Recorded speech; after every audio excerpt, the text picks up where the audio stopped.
Melanjutkan dari pembahasan tentang satu kesunahan memperpendek bagi imam di dalam sholat. Kemarin sudah ceritakan banyak riwayat dari Nabi Muhammad SAW tentang anjuran untuk memperpendek sholat. Di sini ada satu peringatan penting, yaitu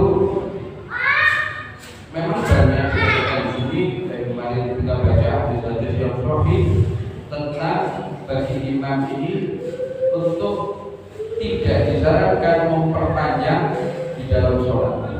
Yang ditekankan di sini adalah yang dimaksud memperpanjang itu adalah ketika membaca surat-surat di dalam sholat, surat Al-Quran. Jadi lebih dikedepankan dan diutamakan surat-surat yang pendek, surat-surat yang pendek, dengan surat yang panjang-panjang. Dan di sini diingatkan bahwa jangan sampai mengatakan ini memperpendek sholat, akhirnya tidak memberikan kesempatan kepada makmum untuk menyelesaikan bacaan daripada surat Al-Fatihah. Kalau kita kembali ke belakang di sini, bahwa Nabi Muhammad SAW ketika berperang dengan sholat seperti itu, diriwayatkan tidak pernah aku jumpai seorang imam yang sholatnya sangat ringkas, akan tetapi sempurna di dalam rukuk dan sujud. Itu bagian dari Muhammad SAW. Jadi perlu dibahas bagi imam-imam dia itu yang dimaksud memperpendek sholat ini adalah bacaan surat. Bacaan surat. Jadi mohon maaf, dan nanti di belakang ini pokok bahasa juga kalau belakang yang tengahnya dalam sifat sholat Nabi itu 15 ayat untuk bacaan surat itu masuk kategori pendek. 15 ayat itu masuk kategori pendek. Mungkin kita ada 12 ayat nggak berbuat pada benar-benar Muhammad SAW kategori pendek itu 15 ayat. Jadi kalau ada baca surat Duha itu ya masih biasa pendek. Kalau ingin cepat ya ataunya dulu. Rokat pertama ataunya 3 ayat. Rokat kedua adalah Al-Ikhlas. Ya, kalau kita ya, tapi di sini kadang jangan salah mengartikan ini, sehingga ketika memahami makna meringkas sholat itu akhirnya gerakan ini tidak sempurna. Dalam artian apa tidak sempurna? Maknanya tidak didapat. Khususnya di bulan Ramadan ini hati-hati betul ini. Pilihlah, Anda harus bijak di sini. Anda boleh legur, dalam artian legur kapasitasnya yang legur siapa? Kalau satu hadis yang akhir yang legur. Kalau jamaah mau mengkritik, mau beri masukan silakan kritik pada takmir. Ingatkan takmir yang kemarin malam jadi imam tarawih itu sholatnya terlalu cepat. Kami jamaah keteteran baca Fatihah, maka di situ takmir wajib untuk mengingatkan. Karena apa? Wajibnya takmir bertanggung jawab terhadap keabsahan daripada ibadah jamaah. Dikatakan wajib karena dia punya tanggung jawab. Nah kalau makmumnya sudah merasa saya kok ragu ya dari sholat saya ini ya, karena imamnya terlalu cepat, tidak memberikan jeda kepada makmum untuk membaca Fatihah, maka boleh jamaah ini memberitahu takmir, biar takmirnya memberitahu imam. Tidak usah jamaah yang berhubung nanti kalau imam itu kecepatan, kurang bagus sih, etikanya kurang pas karena ada jalurnya. Yang yang bertanggung jawab di satu masjid siapa? Ya takmir di situ, mungkin ada kaki tangannya, yaitu bagian ibadatan. Sampaikan kepada, nah itu harus segera direspon. Jangan nanti karena sholat ini dalam satu hari itu dilaksanakan 5 waktu. Nah kalau lama direspon, bagaimana imamnya tetap itu aja? Nah, bahaya di sini tanggung jawabnya ini ya. Nah ini perlu diperhatikan ini. Jangan sampai memahami daripada pendek ini tadi, ringkas sholat ini tadi menghilangkan daripada kesempurnaan sholat. Sholat bukan hanya dari bacaan saja, gerakan juga termasuk bagian daripada sholat. Nah, ini harus paham ini. Kita harus, kalau mungkin di antara kita masih ada yang belum mengerti rukun-rukun sholat, maka segera belajar. Kalau mungkin malu tanya, ya mungkin tanya kepada orang yang Anda juga nggak malu ngobrol. Saya tidak tahu rukun sholat itu ada berapa. Maka belajar di situ, saling bertukar pikiran. Jangan hanya diem aja, bahaya di sini. Kalau Anda tidak paham rukun sholat, bagaimana sholatnya ini nanti? Tidak tahu. Oh ini ternyata rukun, selama ini saya tidak perhatian. Kemarin saya sampaikan banyak yang memahami tumakninah itu berdiri sendiri. Tumakninah itu ada bagiannya. Mulai daripada rukuk dan tumakninah, iktidal dan tumakninah, sujud 2 kali dan tumakninah, duduk di antara 2 sujud dan tumakninah. Dan di tempat-tempat itulah ada bagian tumakninah, harus diperhatikan.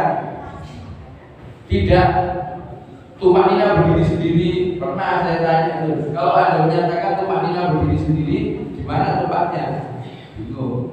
Tempatnya tumakninah ada di beberapa tempat yang rukuk plus tumakninah, iktidal plus tumakninah, sujud 2 kali plus tumakninah, duduk di antara 2 sujud plus tumakninah. Di tempat-tempat ini tadi rukun sholat tumakninah ada. Nah ini tadi sering melabaikan, sering terlalaikan, khususnya ketika melaksanakan sholatnya ini tadi Ramadan ini, entah itu terawih, entah itu sholat sunnah. Nah ini perhatikan ini.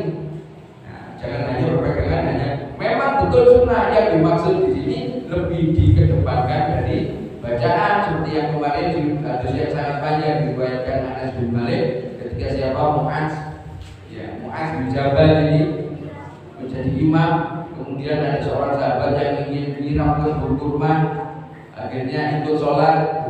Mu'adz kok bacaannya panjang, akhirnya mufarokoh bisa dari jamaah. Akhirnya disampaikan dengan sahabat yang lain, Mu'adz, tadi sahabat Hizam tadi datang tapi keluar karena dia mau nyiram kebun kurma. Akhirnya Mu'adz bin Jabal mengatakan, apakah ada hal yang lebih penting dari perkara sholat? Tapi perkara itu disampaikan kepada Nabi Muhammad SAW. Akhirnya Muhammad SAW menegur Mu'adz bin Jabal dengan kalimat, Mu'adz, apakah kamu akan menjadi tukang fitnah? Bahaya di sini, hati-hati betul. Nah, khususnya nanti kita akan menjelang bulan Ramadan ini, persiapkan diri kita. Tidak usah buru-buru kita ibadah, tidak usah buru-buru. Kita nikmati, kita cari nilai yang terbaik daripada ibadah kita. Jangan hanya berusaha saja. Emang saya sambung ini ya untuk perkara memasuki bulan Ramadan. Nah, kemarin dibagi saya sampaikan harusnya kita punya konsep di dalam bulan Ramadan ini. Bagaimana kita menjalani hidup di dalam bulan Ramadan? Bukan mengartikan ibadah hanya di bulan Ramadan, tidak. Ibadah setiap waktu, setiap detik. Kalau bisa setiap detik ya, bahwa Allah tidak bisa ilah yang itu tadi. Tapi ketika dalam bulan Ramadan, apa yang bisa kita lakukan? Kita harus terplanning, berkonsep di sini. Makanya betul para ulama mengatakan Rajab bulan garap sawah, Sya'ban bulan menanam, maka Ramadan panen. Kalau tidak garap sawah, kalau tidak nanam benih, bagaimana bisa panen? Dengan kata lain, tidak terkonsep. Konsepnya itu mulai berjalan, rencana planning untuk bulan Ramadan itu tertata mulai di bulan Rajab. Kalau saya lebih sering pakai camp training. Kata camp training itu Rajab sama Sya'ban. Bagaimana kita menjalani latihan di dalam Rajab dan Sya'ban ini sehingga ketika Ramadan dikatakan bulan panen, bulan bertanding ini sudah siap fisik dan mental kita. Kalau kita tunggu bulan Ramadan baru planning nggak akan bisa itu. Yang terjadi perhatikan. Ketika tidak ada konsep, tidak ada planning untuk menjalani kehidupan di bulan Ramadan, maka bulan Ramadan yang ada waktunya hanya menunggu waktu berbuka puasa. Saya ulang lagi. Ketika tidak ada konsep, tidak ada planning untuk kehidupan di bulan Ramadan, yang terjadi adalah kehidupan di bulan Ramadan cuma menunggu waktu berbuka puasa. Setelah selesai sahur menunggu subuh, setelah subuh tidur sampai zuhur bangun, tidur lagi sampai asar. Kalau enggak kuku ngabuburit atau apa nunggu waktu berbuka, akhirnya berbuka. Berbukanya kok mohon maaf tidak terkontrol, jauh dari kata ajaran sunnah dari baginda Nabi Muhammad SAW. Mungkin semoga semuanya diberikan banyak umur dan kalau tidak 8-7 hari lagi, insya Allah ya, kalau sesuai Jumat depan seperti ini sudah tahu. Kalau tidak salah ya, makanya Jumat depan kalau tidak ada aral maka Jumat seperti ini sudah masuk raweh. Besok Sabtunya sudah puasa, tapi tetap nunggu sidang isbat dari pemerintah. Paling enak sudah, kita tinggal nunggu. Tapi harus ada persiapan 7 atau 8 hari ini kita konsep kehidupan kita. Nanti kita mulai malam pertama bulan Ramadan apa yang kita lakukan. Dan ketika kita sudah konsep, kita sudah planning untuk kehidupan kita, maka jaga itu. Bukan hanya di bulan Ramadan saja, nanti lepas bulan Ramadan tetap namanya bulan Syawal itu peningkatan. Maka yang kita lakukan di bulan Ramadan, di bulan Syawal jangan sampai tertinggal. Yang lebih parah itu tadi masuk akhir Ramadan malam takbir ke isaknya karena jamaah enggak Allah. Belum. Masih akhir bulan Ramadan malam takbir sudah bingung takbiran sampai isaknya tidak terkontrol. Besoknya tanggal 1 Syawal setelah menggugurkan kewajiban kepada akhirnya tidak ke tempat sana. Sudah mulai numpuk aktivitas yang nilainya kemaksiatan kepada Allah. Maka konsep planning di bulan Ramadan itu kita pertahankan nanti juga sampai akan jumpa bulan Ramadan yang tahun akan datang. Maka persiapkan betul. Saya minta kepada Allah agar untuk kita, keluarga kita, orang-orang dekat kita, khususnya kaum muslimin dan muslimat, Sya'ban tahun ini, Ramadan tahun ini bukan Sya'ban dan Ramadan yang terakhir. Nanti kita disumpahkan disampaikan lagi kepada Sya'ban dan Ramadan tahun depan, tahun depannya lagi, tahun depannya lagi, tahun depannya lagi, bila Allah akan bisawab dalam keadaan yang lebih baik. Ayo, masih ada waktu ini, masih ada waktu. Pikirkan apa yang akan kita lakukan di bulan Ramadan. Atau mungkin kita saat ini belum masuk Ramadan sudah pikir bodoh. Mungkin biasanya apa? Seragaman kok piye? Poso burung masih bodoh jadi pikir. Ya tidak apa-apa, akan tetapi Ramadan jadikan perhatian. Yang mana Allah juga mengatakan banyak sekali kalau para ulama mengatakan obral pahala yang diberikan oleh Allah. Sunnah diberi pahala wajib, amal sunnah diberi pahala wajib, amal wajib dilipat gandakan, dinaikkan berapa kali lipat terserah Allah Subhanahu wa ta'ala. Minimal saat ini, detik ini di dalam hati kita adakan rasa berbahagia akan datangnya bulan Ramadan. Jangan susah datangnya Ramadan. Aduh, adakan rasa bahagia dan aplikasikan di dalam aktivitas kehidupan keseharian kita. Ya mungkin bulan Ramadan mau datang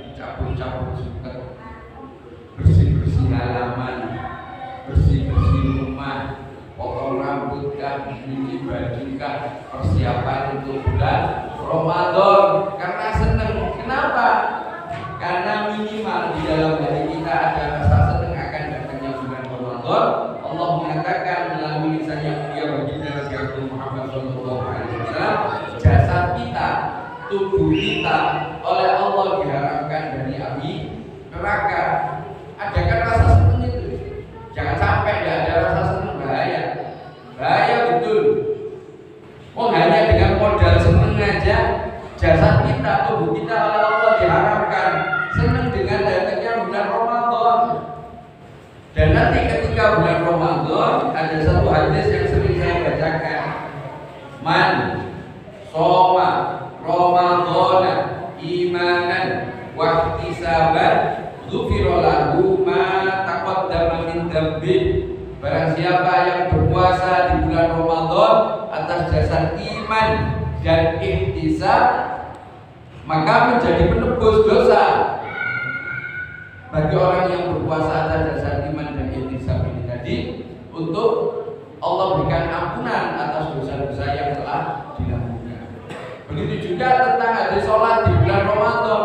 Man qoma, man barang siapa kaum yang dimaksud qiyam berdiri sholat imanan wa ihtisaban ghufira lahu ma taqaddama min dzambi, sebagai penebus dosa. Maka perhatikan betul, planning betul, konsep betul untuk pribadi kita. Kalau yang sudah punya tanggung jawab di bawahnya, baik itu istri ataupun anak, maka ajari mereka, tuntun mereka untuk menjalankan kehidupan di bulan Ramadan. Jangan dilepaskan lalai, kita nggak ingat ini bulan istimewa.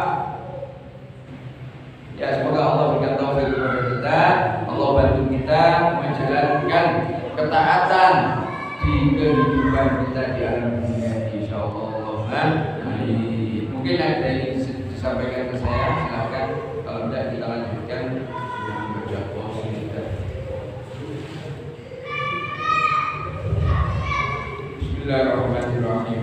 Ya aliman sirri minna la tatikis sidra anna wa afina wa'fu anna wa kullana haitsu kunna ya rabbi ya alimal hal ilaika wajjatu amal wabdun alaina bil ikbar wa kullana waslihil bal ya rabbi ya rabbal albab abduk fakiruk ala albab atawakkal batal asbab mustaqlikan pada mama ya wasi'al judi juda al khairu khairu ma'inda wa qallani wa ma'abdu qarib bi rahmatika ya mujidal haqqi durra wa musi'al kulli dirra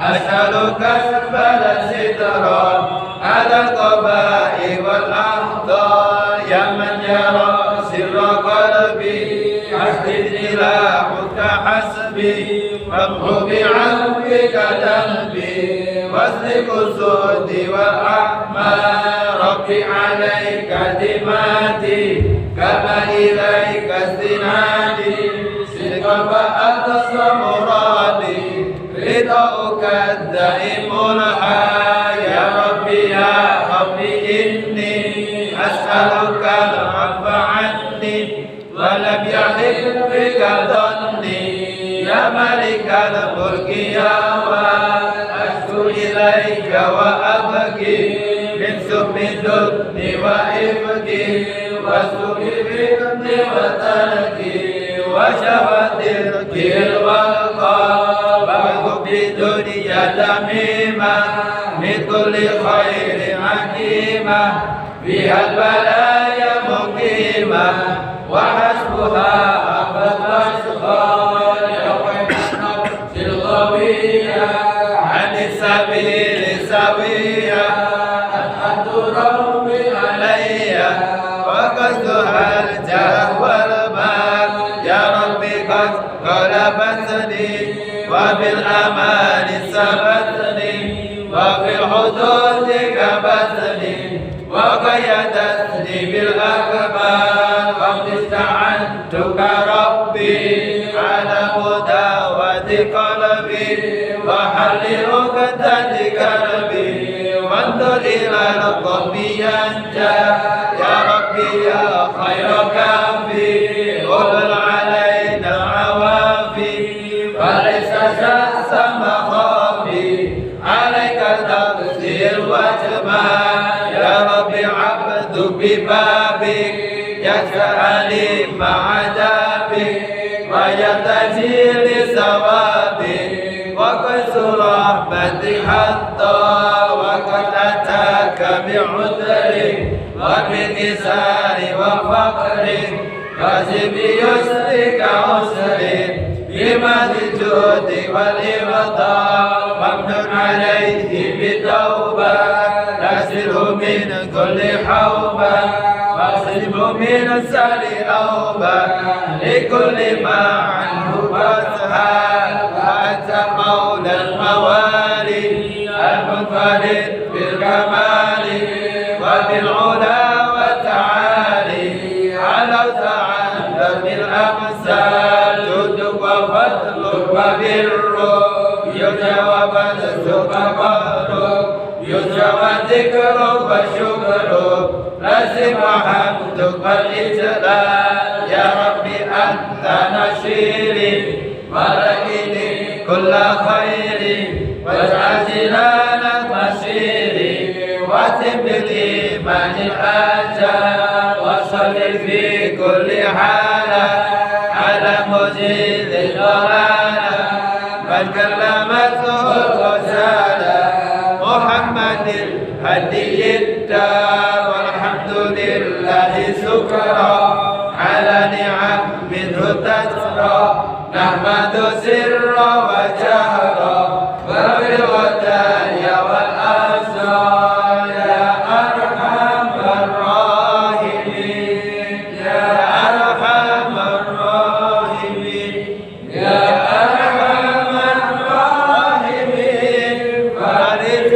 على المسلمين يا أرحم الراحمين يا أرحم الراحمين يا أرحم الراحمين فارج على المسلمين يا أرحم الراحمين يا أرحم الراحمين يا أرحم الراحمين فارج على المسلمين يا ربنا اعترفنا بأننا اعترفنا وأننا أسرفنا على لظى أشرفنا فتب علينا توبة نسر لكل حوبة واستر لنا العورات وآمن الروعات واغفر لوالدينا ربي ومولودينا والآل والإخوان وسائر الخلان وكل ذي محبة أو جيرة أو صحبة والمسلمين أجمع آمين ربي اسمع فضلا وجودا منا لا باكتساب منا للمصطفى الرسول نهضى بكل سول صلى وسلم ربي عليه عد الحب وآله وصحبه عدد طف الصحب والحمد لله في البدر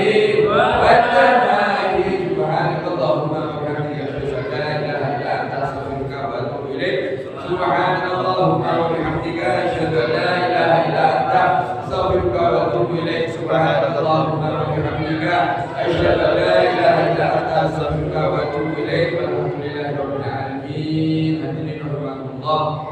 Kita akan masuk ke bulan Ramadan insyaallah. Saya banyak salah pada dengan mulai dari ucapan, gerak tubuh apapun dari saya yang dengan merasa tidak pas atau ada merasa tersinggung, khususnya dari rekan-rekan 501, saya pribadi mohon maafkan atas semua kesalahan saya zahir dan batin. Sebaliknya, jika dengan punya kesalahan kepada saya, insyaallah saya memaafkan zahir dan batin insyaallah. Semoga Allah berkati kita mengucapkan ini dan menyampaikan kita di bulan Ramadan, bulan yang istimewa dengan amal-amal yang istimewa insyaallah. Assalamualaikum warahmatullahi wabarakatuh.